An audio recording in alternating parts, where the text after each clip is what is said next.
The 14th plenary meeting of Habitat United Nations Conference on Human Settlements is called to order.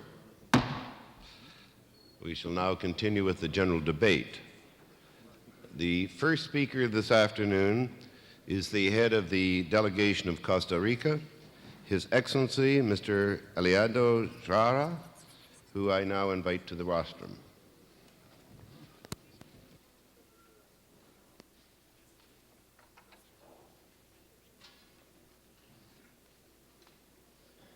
Capsule first, please.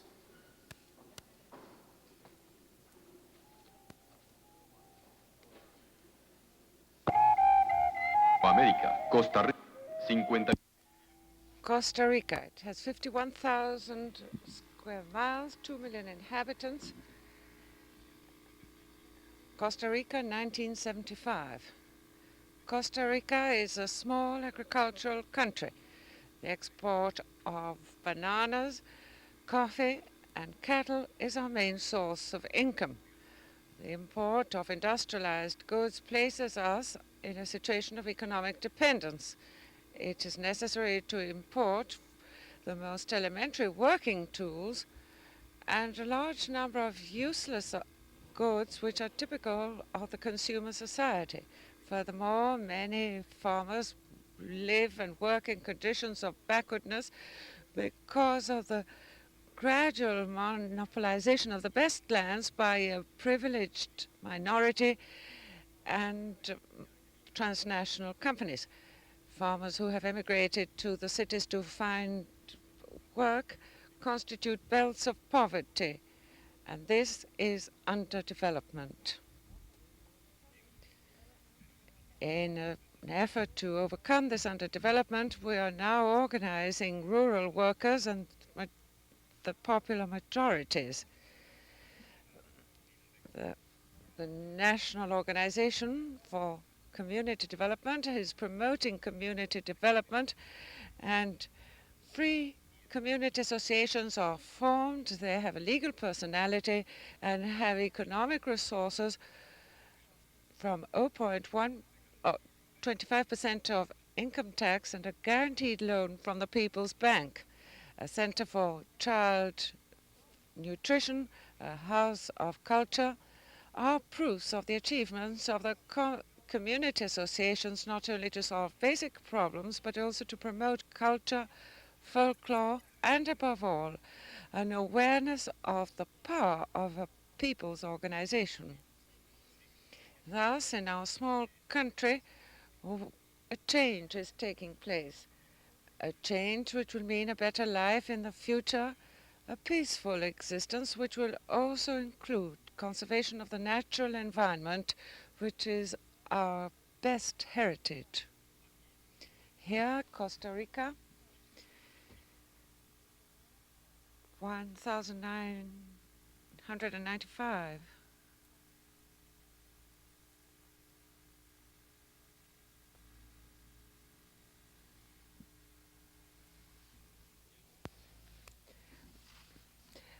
The speaker,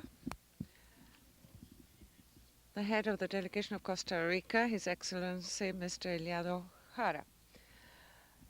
Mr. President, some world leaders have seen in this Habitat conference which we are holding the possibility of effecting changes in the world which will bring a little more happiness to the millions who still suffer from hunger and cold. For others, this is merely yet another conference where much is said and little is done, where brilliant ideas bloom but go no further than library files, where the passion of those who claim a little more justice finds an outlet. Part of mankind sees hope here. Others view us with the nonchalance of one whose belly is full. We who are meeting here must clearly be aware of the mission which our governments have entrusted us with. This is a world forum, and here we must forthrightly state our thinking, carefully analyze present problems and future ones, indicate social evils where they exist, and, as a doctor, propose the medicine which our diagnosis suggests. Habitat is the hope of the honest people of the world, those who are prepared to recognize that there are shortcomings in our administrative systems and are prepared to seek out injustice and uproot it, and are prepared to find solutions even though they may mean sacrificing their present conveniences. It is the conference of those who are prepared to hold out a hand to those who had no heritage, no school, no home. Habitat is a question, and we must give the reply. Habitat does not end in Vancouver, it begins in Vancouver. Let us therefore begin. Let us begin with the two major defects, which are political, economic, administrative, and social. These are in respect of two fundamental objects, the use of the land and the price of labor. The land was created by God to sustain man. It is a noble element. Biblically speaking, land belongs to no one but to all mankind. But man, in his keenness to administer and acquire power over others, took it over, made it individual, and exploited it irrationally, thinking more in man's self-benefit than in the collective good, and thus the land became to be the good of a few to the detriment of the many. The political and social evolution of mankind has throughout the centuries brought us to the polyfaceted stage we're in today. There is still this feudal system as well as the organized system of private property, sometimes with and sometimes without taxation, and also we have the system of state ownership. It is not our intention here to defend any one of them specifically, but we do wish to make it clear that the land must first of all serve the society rather than an individual, and this can be achieved with either collective or private property, but with the taxation and restrictions required for the benefit of the majority. The cost of labor is an even more delicate subject for analysis. What is paid for labor represents many things. It means nutrition or lack of it. It means health or disease. It means education or ignorance, culture or the lack of it. The price of labor is one of the major injustices of the present world. There are those who have the skills and sufficient power to tell the world how much they will sell their goods for and how much they will pay for the goods of others. In this operation, the cost of labor is involved, and in this price there is a great injustice. And we, the persons who live in the dependent or underdeveloped countries, are suffering this injustice. The task is not an easy one. The evils are many and very varied, but all are due to the defects of human beings.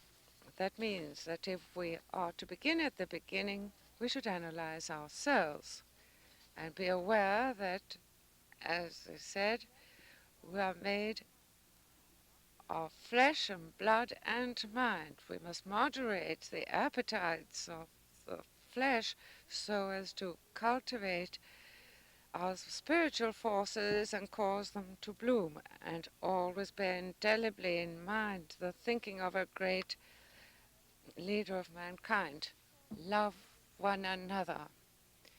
This thought is valid in any doctrine, in any religion, in any political ideology, in any belief. Let us therefore apply it, and let us love one another now. Thank you, Mr. President and distinguished delegates.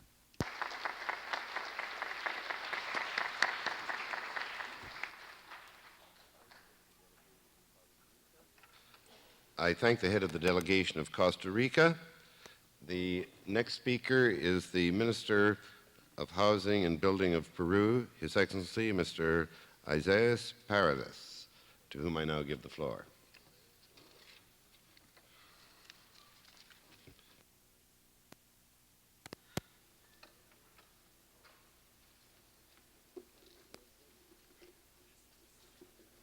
Señor Presidente, President, gentlemen, I deem it a great honor to come to this rostrum of the United Nations as representative of the revolutionary government of the armed forces of Peru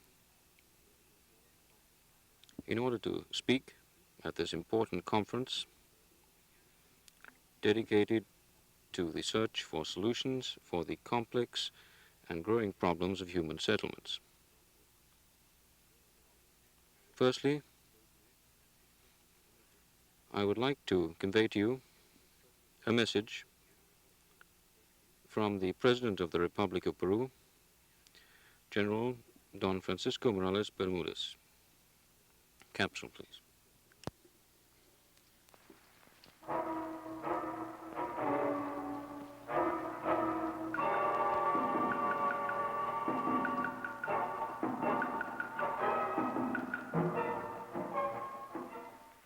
Señor Presidente, Mr. President, gentlemen, solving problems of underdevelopment in Peru is being conducted by means of a revolutionary process, ideologically autonomous. We are transforming economic and social structures of Peruvian society. In this way, we are trying to undo our status as an underdeveloped and dependent society and trying to construct social democracy in which all Peruvians will have a chance to take a full part in the exercise of social power within a national community truly sovereign. Doctrinally speaking, this process is based on revolutionary humanism and is promoting a new concept of economic and social development within which man is an end and never a means. Within this context, the revolutionary government of the armed forces of Peru, ever since 1968, have been undertaking a series of reforms, including fundamentally agrarian reform, which would transfer land ownership to the organized peasantry, a reform of industrial business, which provides for participation of the workers in the management and the profits of the enterprise, a reform in education designed to promote work and communal participation. Similarly, the state has recovered control over its natural resources, and gradually we are promoting participation on the part of the organized population in decision-making. The problem of human settlements in Peru is also approached from a humanitarian revolutionary standpoint, which is in contradistinction to traditional approaches which permitted a process of urbanization which was dehumanizing and creating outcasts from society and did grave damage to the environment and the quality of the life of the population. The Vancouver Conference on Habitat will make it possible for the international community to exchange ideas and approaches and experience with regard to the process of urbanization at the world level. in this way to achieve an international program in which particularly assistance would be given to the governments of developing countries which are striving to put into practice measures which will lend a veritably human dimension to the process of urbanization and whose final goal is nothing but that of improving the quality of the life of the people. I would like to take this opportunity to greet, on behalf of the government of Peru and its people, all the countries taking part, and I wish every success to this most important conference.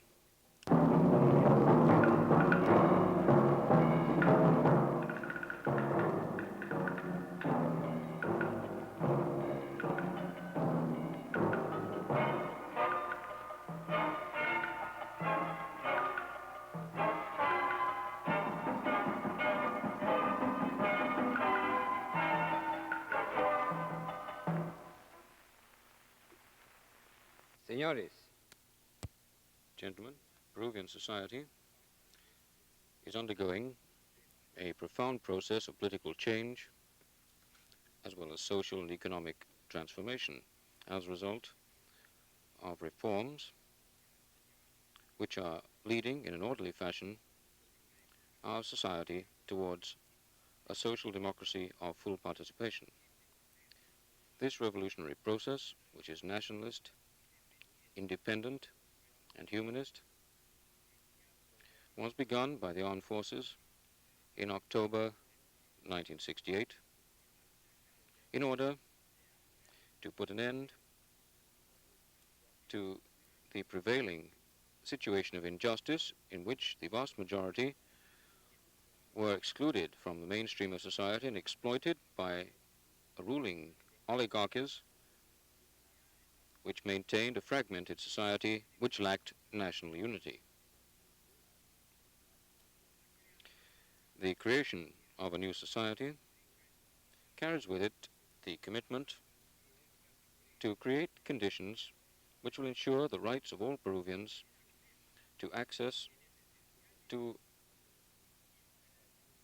essentials as well as to social and cultural services which will guarantee them a standard of living compatible with their human dignity. This structural change is being carried out gradually, but at the same time steadily, until it becomes irreversible. We should stress the reforms which have been achieved in the field of agrarian reform, educational reform, industrial reform, bank reform, and the recovery by the state of the natural resources of the country.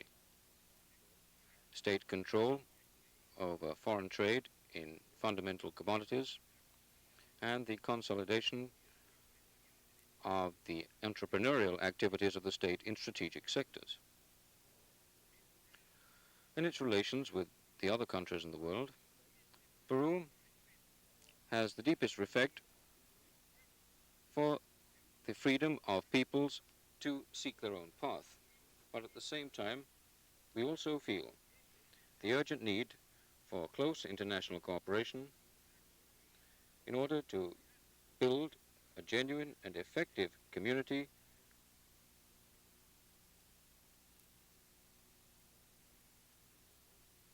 of free and sovereign nations in which all human beings will be able to achieve and maintain a proper standard of living. In Peru, the urban-rural structure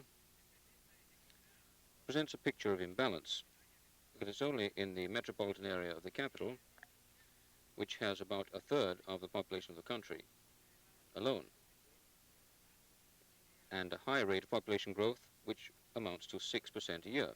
In order to curb this dangerous trend, we have embarked upon a policy of decentralization based on the formation of new poles of regional development which will make possible a harmonious growth of the whole country.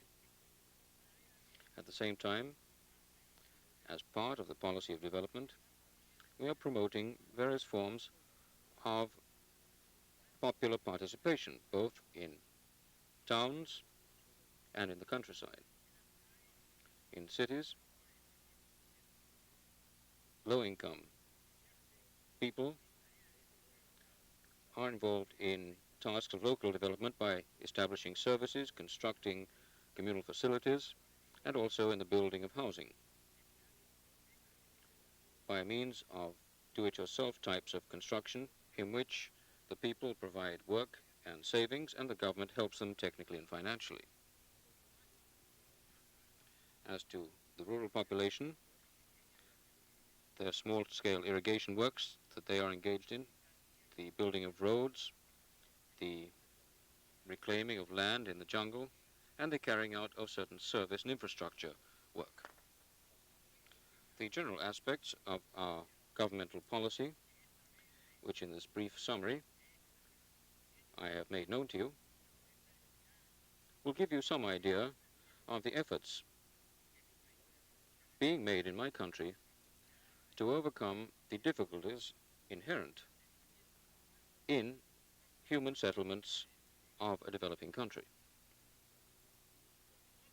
For us, the problem of human settlements is viewed as the problem of overcoming underdevelopment. And we believe that the policy of human settlements is just an essential part of a global development policy, which should be aimed at changing unjust structures of power and property holding which can exist within a country as well as on the international level. Furthermore, we believe that this problem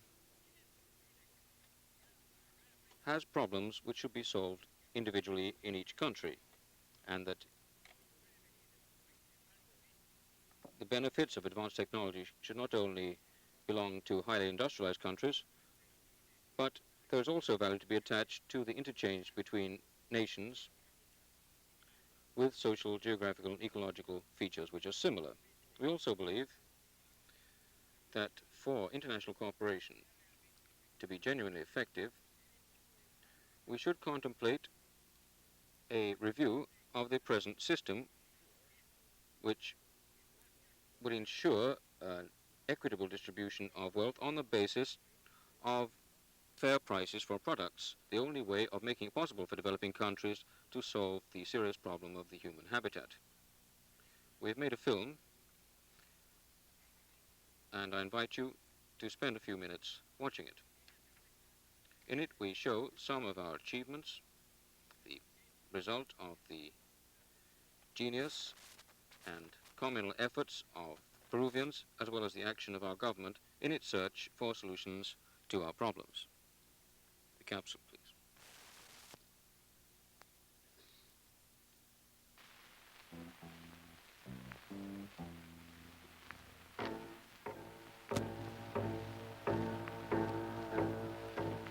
Una de las respuestas. One of the short-term, medium-term answers is the development of techniques is to deal with construction from the standpoint of urbanism. The experimental project undertaken in Peru with the cooperation of the United Nations constitutes the best experiment in the world along these lines. There have been 26 projects, 13 Peruvian, and 13 with the international assistance. These houses constitute an experiment in economic housing. There's monthly amortization, and they can be owned in a short period of time. Un vasto sector de. A vast sector of the city is occupied by multi-family housing. They're planned for 30 years.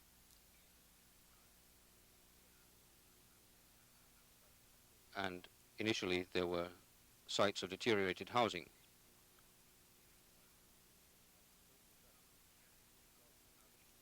a social tragedy in which thousands of inhabitants lived, a situation like this could not lead a government indifferent whose first article of faith is humanism. Hence, measures are being taken within objective limitations to provide an immediate solution. For this purpose, an urban remodeling plan was undertaken. Buildings were wholly refurbished and decent apartments were provided. And families have found a new incentive for living here. The plan is trying actively, gradually, to eradicate slums. Via El Salvador is an experiment in the field of human settlements. It's 10 by 3 kilometers, and an attempt is being made to make this an original solution to the problem.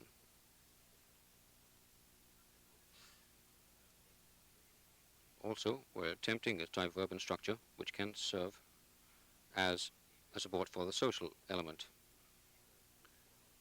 We divided these areas in 24 lots for family dwellings, and this can constitute an urban model.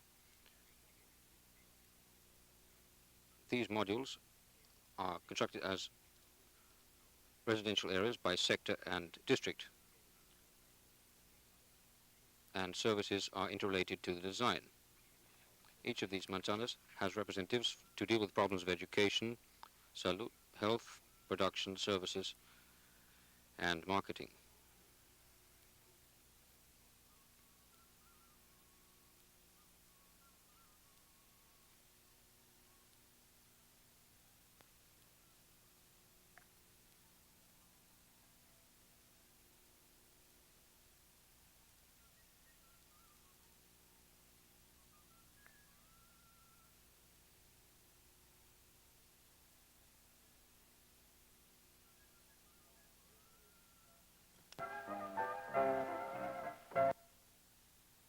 El Perú vive Peru has had a very difficult housing situation, which is a historic challenge to our government of people.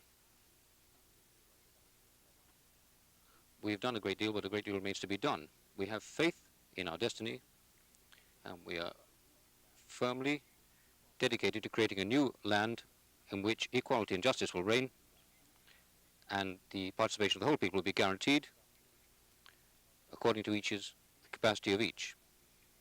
Gentlemen, I'd like to thank you for your kind attention, and I'd like to convey to you our best wishes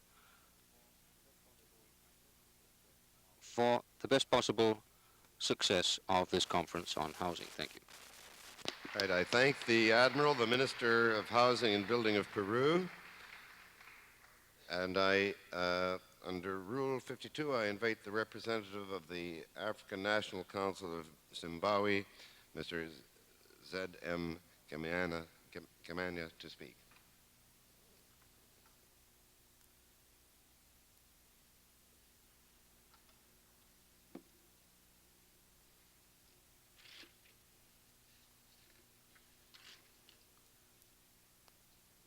Mr. President, Your Excellencies, ladies and gentlemen,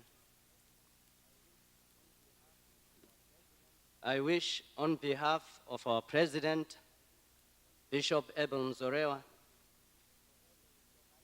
to thank you for having invited the African National Council of Zimbabwe to attend this very important conference dealing with human settlement in this world.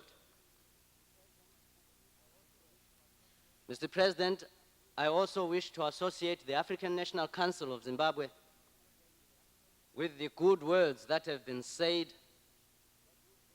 regarding your election, and we too are hopeful that under your direction, this movement will see its resolutions effectively implemented. We must also thank the people of Canada for their generosity and everything good that they've shown us so far.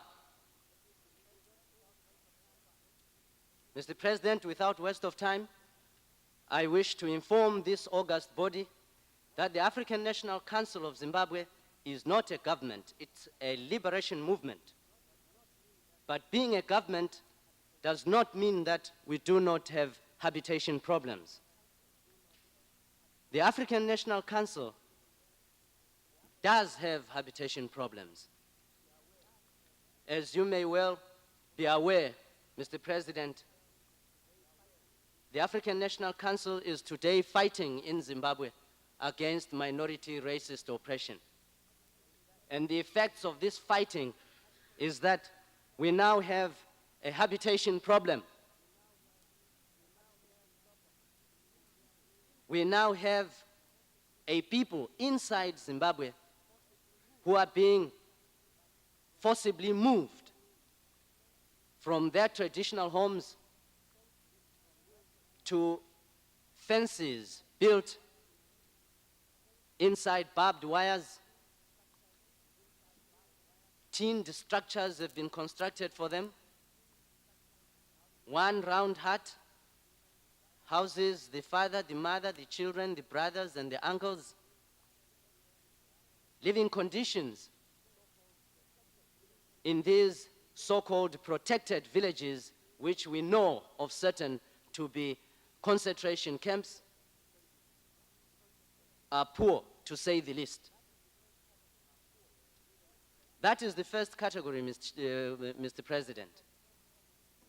We have another problem, and that is the problem of those of our people who have moved from the country because of racial oppression and other political so-called crimes. These human beings, Mr. President, have run away from their own country to neighboring states. Now, in these neighboring states, they are visitors. They don't have all the necessary basic elements of life. This is a problem of settlement. It is not the problem, basically, of the host governments. It is a problem of the African National Council of Zimbabwe. And this is why, Mr. President, I say the African National Council, although not a government, we have a habitation or settlement problem. We are responsible for these people. It is our responsibility to see that these people have water, they have shelter, they have clothing, they are medically looked after, and that at least they are able to survive outside their own land of birth. Mr. Chairman, I'm talking about problems that have been brought about by a political situation in our country. We have in Zimbabwe a racial minority government of 2.5 million, which rules today and holds 6.5 million people at gunpoint. And by using the gun, this minority racist government has been able to oppress the owners of that land who are in the majority. And it is because of this political situation, Mr. President, that we as a liberation movement are carrying this enormous task of having to look after thousands and thousands of people, both inside the country and outside our own country. This, therefore, this habitation problem, therefore, Mr. President, to us cannot be solved either by a good resolution or by talking. It's not that much of an economic problem. To us, it's basically a political problem. And we strongly believe that it's only a political solution that will give us the ability to rehabilitate these thousands of people who are today crammed inside barbed wires and living in tinned structures or in tents outside their own countries, outside their own country. It is for this reason, Mr. President, that we are fighting in order to bring about a political solution to this problem. It is a human problem. It is a problem that the African National Council on its own cannot solve without help from international organizations and well-wishers. And it is also for this reason that we wish to appeal to those people who have human feeling to discuss with us in the course of this conference ways and means of alleviating the problem that I've just described. But as I've said, this problem can only be solved in the manner that I've described. And that is through armed struggle, as we are doing, in order to accomplish a political goal. Mr. President, we are not saying that the armed struggle is the and the all. What we want is to be able, as a people, to make our own decisions, look after our own people in the manner we deem fit.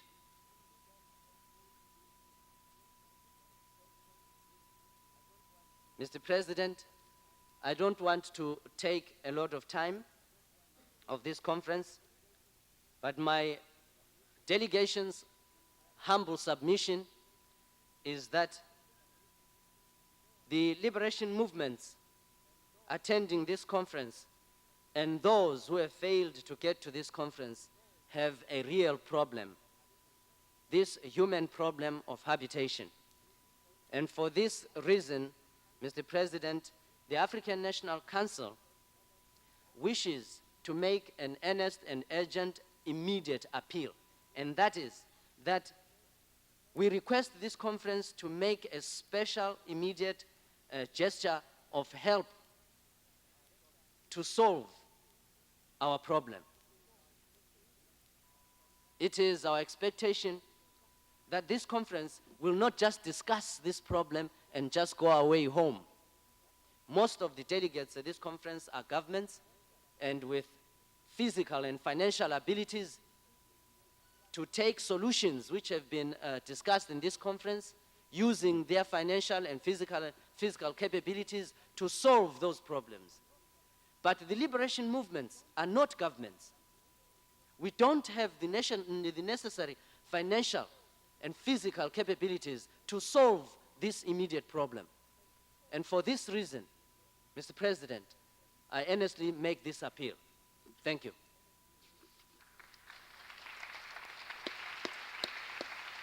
I thank the representative of the African National Council of Zimbabwe, and I now give the floor to the Director of Social Planning of the Ministry of Economic Planning and Policies of Panama, Her Excellency Dr. Anna H. DePitti.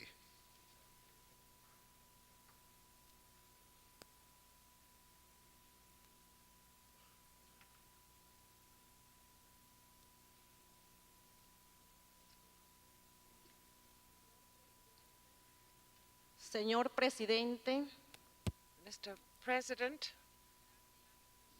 Mr. Secretary General of Habitat, distinguished delegates, ladies and gentlemen, we express our heartfelt gratitude to those who have contributed to this conference, which has made possible an exchange of experiences toward better understanding among peoples. We consider it to be a genuinely great advantage to be able to speak after having heard a large number of official statements and having listened to other outstanding personalities who are contributing to this wealth of exchange of ideas. This has enabled us to have a better picture of human settlements internationally and in each of the countries which has participated. Furthermore, this enables us to have a better view of the anguish which most of mankind faces as compared to the privileged situation of the wealthy countries, which are actually the minority. We have come to this gathering in the hope that it will not only be a rostrum open to countries to raise their problems and aspirations due to the growing unsatisfied needs of mankind. We have also come with the hope that starting in Vancouver, an era of greater understanding among peoples and human beings throughout the world will result. It is fundamental to be able to develop action which seeks to improve the quality of life in human settlements. Distinguished delegates, I cannot fail to emphasize that I am really amazed at the scanty participation of women in the deliberations of this conference. If it is true that the destiny of mankind is at stake when we refer to the future of human settlements, we are concerned that half of humanity is so little represented at this conference, even though only a few months ago we concluded the celebration of the International Women's Year, which was promoted by the United Nations itself and which intended, among other objectives, to encourage greater participation by women nationally as well as internationally. Debemos manifestar. However, we rejoice because among the outstanding persons who have contributed to this event, including the forum, there are personalities of the stature of Barbara Ward, Margaret Mead, and Sister Teresa. As is known to distinguished delegates, the Republic of Panama is one of the smallest nations on the American continent in area and population.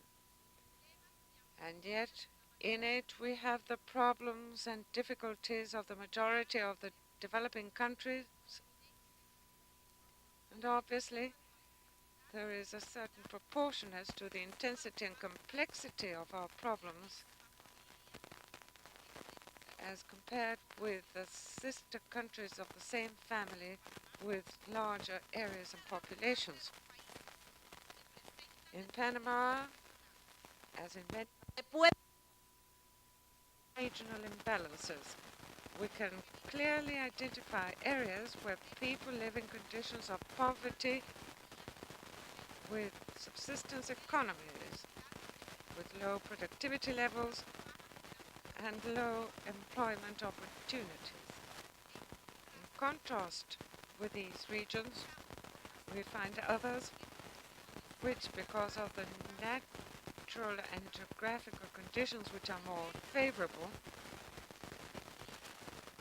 has a population with greater access to consumer goods, greater employment opportunities, and easy access to social services. Our system of human settlements can be divided into two kinds. On the one hand, the metropolitan region, where there are services and international trade is carried out. and on the other hand, a series of small urban centers in a basically rural environment which do not meet the requirements for major regional activity and development. These situations contribute to creating in the country extremes of dispersion and concentration. Proof of this is that half the population of the country is concentrated in the metropolitan region, which represents barely 1/10 of our national territory. Closely linked with this factor is the aggravating factor that it is through this region that our national territory is cut in two by a belt called the Panama Canal Zone. And this situation is the result of an unfair treaty which was concluded in 1903, the contents of which represents the thinking of the last century. And in particular, it reflects the expansionist and colonialist era of the United States of America.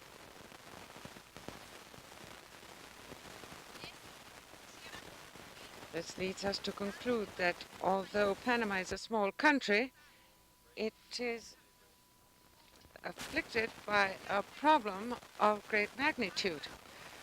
Barbara Ward, in her brilliant statement, who, in our opinion, summarized the philosophy, the spirit, and the hope of this conference, compared the situation in the world today with that in the last century in England.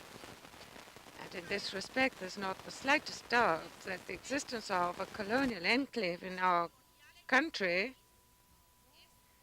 is even more incongruous in our era, because the territory occupied by the Canal Zone is of vital importance for us,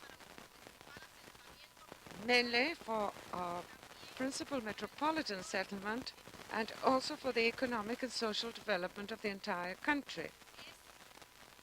It is in that small area occupied by the metropolitan region that there are the greatest possibilities for exploiting our main natural resource, which is our geographical position.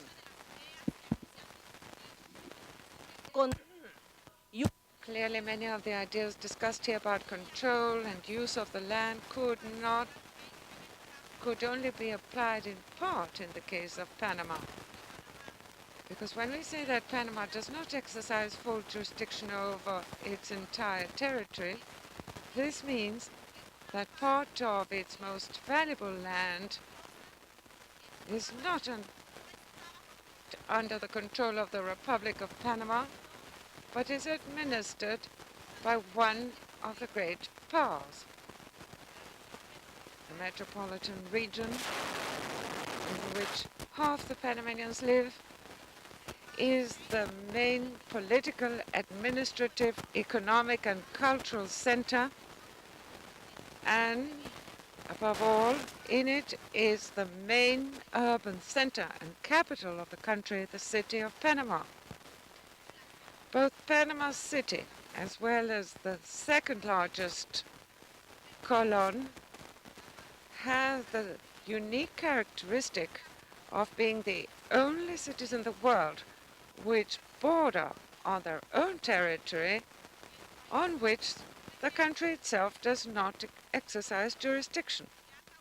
And this situation has caused serious distortions in the growth of the cities, and, among others, has the following effects in their normal growth and operation.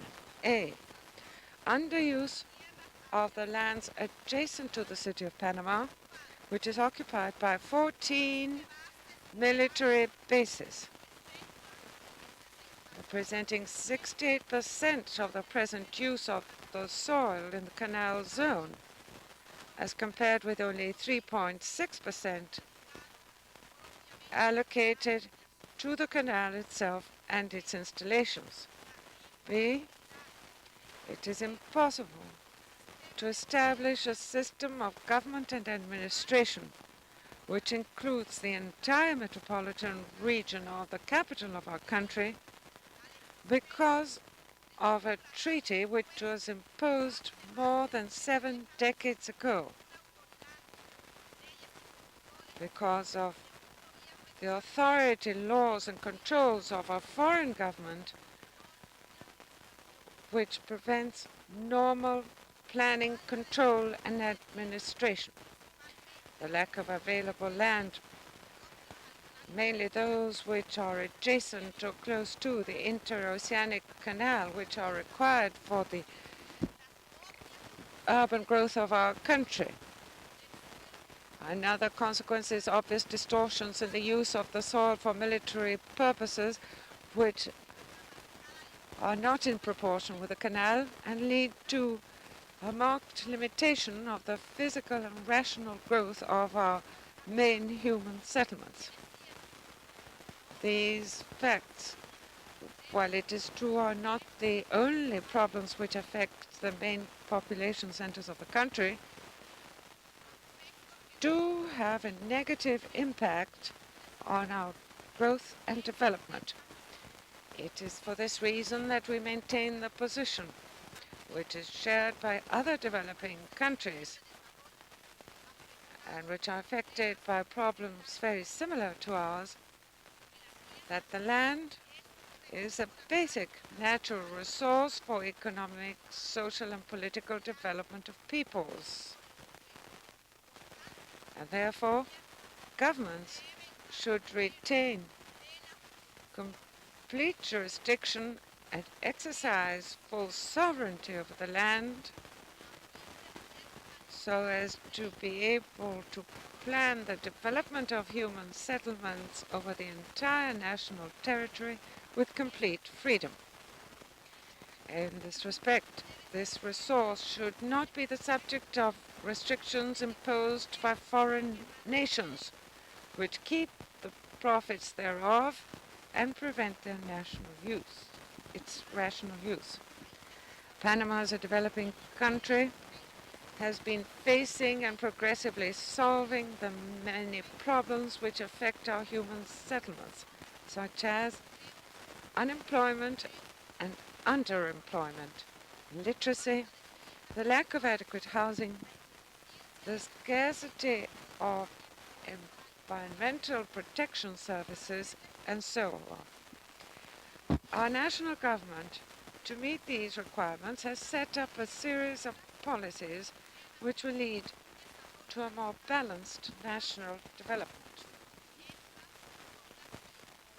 The goals are the following in respect of distribution and participation, economic growth, regional development, public finance, institutional development, and autonomous and independent development. As regards our basic national objective, our recovering part of our territory, the Panama Canal Zone, we are now negotiating a new treaty with the United States of North America, which will establish as soon as possible the final date to put an end to the colonial enclave in our country. Faced with this, we must put the question of whether it would be possible to find solutions to the problems of mankind, among them the problem of human settlements, in an atmosphere of love and understanding, in the meaning so clearly and brilliantly expressed by the profound and meaningful words of His Excellency, the Prime Minister of Canada, the host country of this conference, Mr. Pierre Trudeau, or whether the poor of the world, with the anguish and despair in which they live, will have to become heroes or even become violent to be able to survive. Distinguished delegates, there must be many changes in attitude, both among the developing countries and the developed countries and those which aspire to progress, among the rich as well as the poor, among men as well as among women, so that the world will be able to set in motion effective action which will guarantee survival conditions worthy of human beings. I now invite you to see the capsule of our audio-visual exhibit. To start a capsule after a delegate's time has expired, but I wish to thank the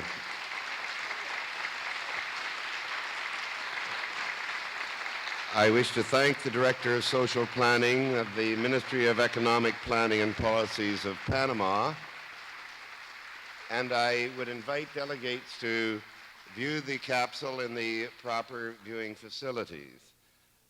Regrettably, the time is not available in the delegates' time, and I regret that, but it would be unfair to other delegates who have been able to manage within the times agreed to by the conference. I now give the floor to the representative of the International Planned Parenthood Federation, Dr. E.O. Pratt.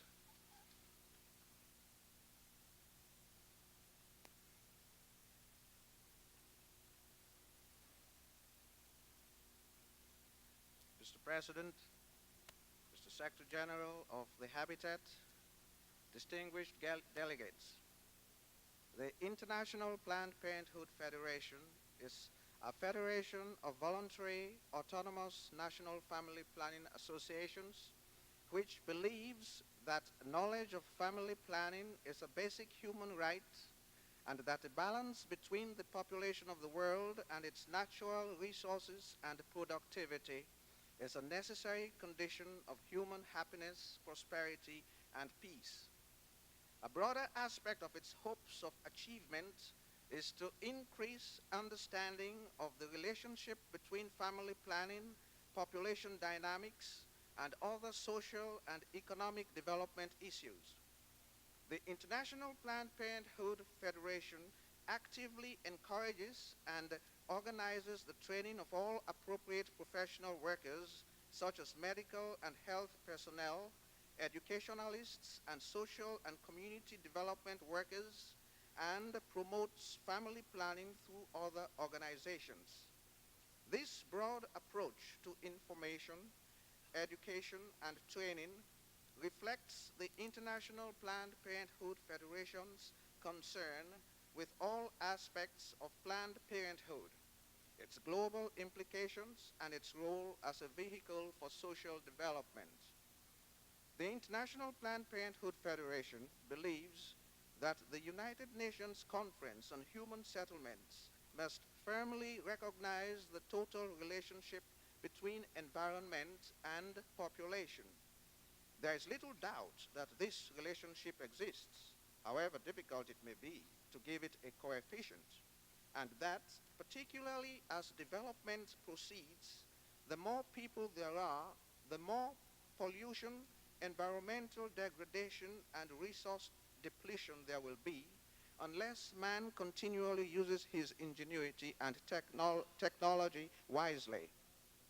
The legacy of past population growth is such that even if the replacement size family, that is, a net reproduction rate of unity, is realized for the world as a whole by the end of this century, the population then will be 60% larger at 5.8 billion and will not stabilize until the end of the next century, at which time it will be 8.2 billion or 225% its present size.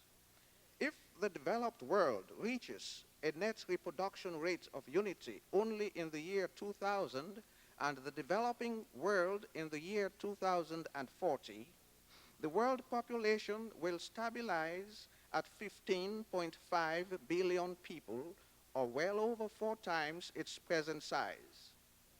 It is necessary for organizations like the International Planned Parenthood Federation to identify the role that population and family planning activities can play in the improvement of living conditions of established settlements and the prevention of poor lifestyles in new ones. It is clear that migrants in towns practice family planning less effectively than those who are better established. Abortion and unwanted births are more frequent among migrant girls than among those in more settled communities. Migrant populations need special attention and cannot be assumed to utilize town services simply because these are available and geographically near.